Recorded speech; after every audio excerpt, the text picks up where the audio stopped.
Hola, ayer os comentaba algo sobre la potencia de la imagen, cómo había estado reflexionando estos días sobre la potencia de la imagen y la necesidad de interpretarla, ¿no?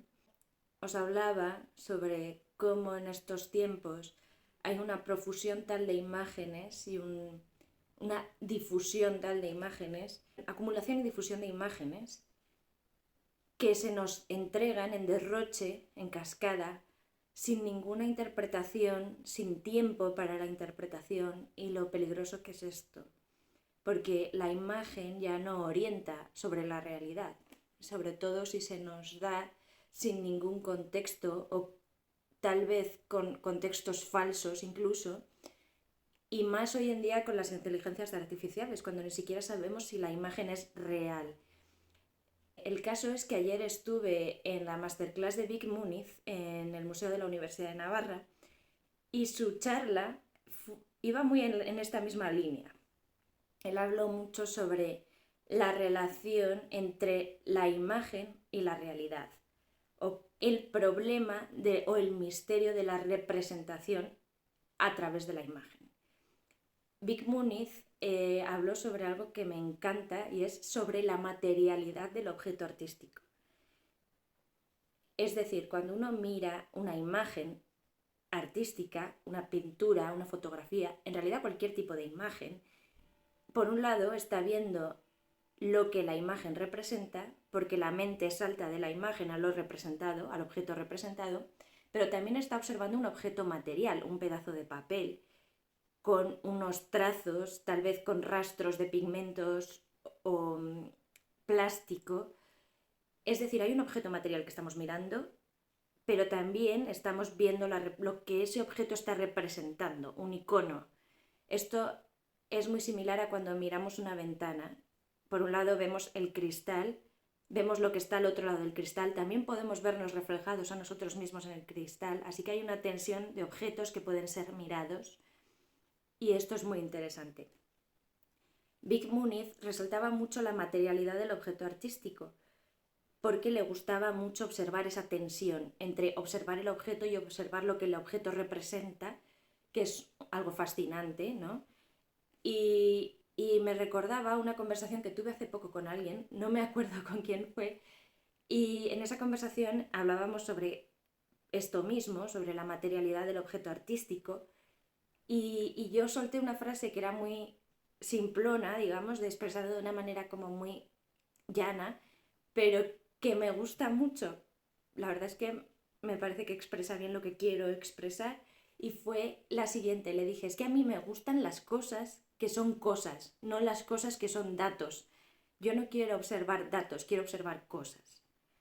Y esto lo decía respecto al mundo artístico porque tengo muchos conflictos con la imagen digital. A mí me parece que la materialidad del objeto artístico es importantísima.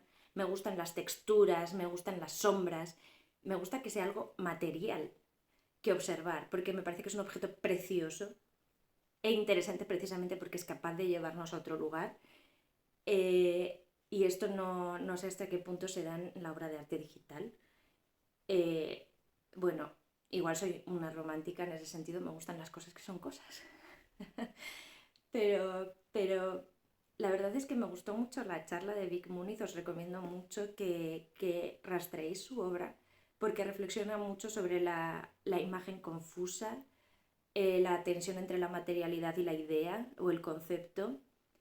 Y también, la verdad es que me gustó muchísimo una idea que transmitió y fue que el arte es un vehículo para trabajar ideas, una forma de trabajo, de elaboración del pensamiento y de la interpretación de la realidad.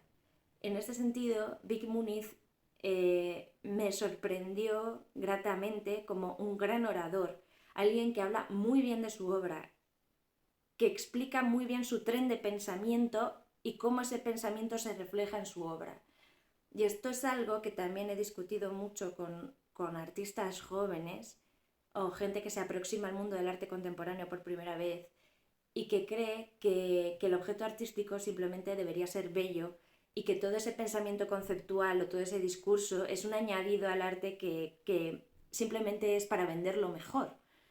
Y yo siempre he dicho que no estoy de acuerdo. Me parece que hay obras de arte en las que el pensamiento o el discurso conceptual llega a posteriori como un añadido, pero no suelen ser buenas obras de arte. Y eso se nota en el sentido de que tienen algo de farsa, pero el arte como vehículo para el ejercicio mental, eso es muy interesante. Y eso es algo que es muy honesto y muy poderoso. Y muy necesario en nuestra sociedad, me parece. De nuevo, vuelvo a cerrar con la necesidad de la interpretación y de la conversación para interpretar la realidad. El arte, en el fondo, muy parecido a cómo actúa un filósofo, viene a ayudarnos a pensar la realidad en la que vivimos. Una realidad que ahora mismo es muy problemática por ser muy complicada. O sea, no sé en qué momento ha sido más necesario el arte y la filosofía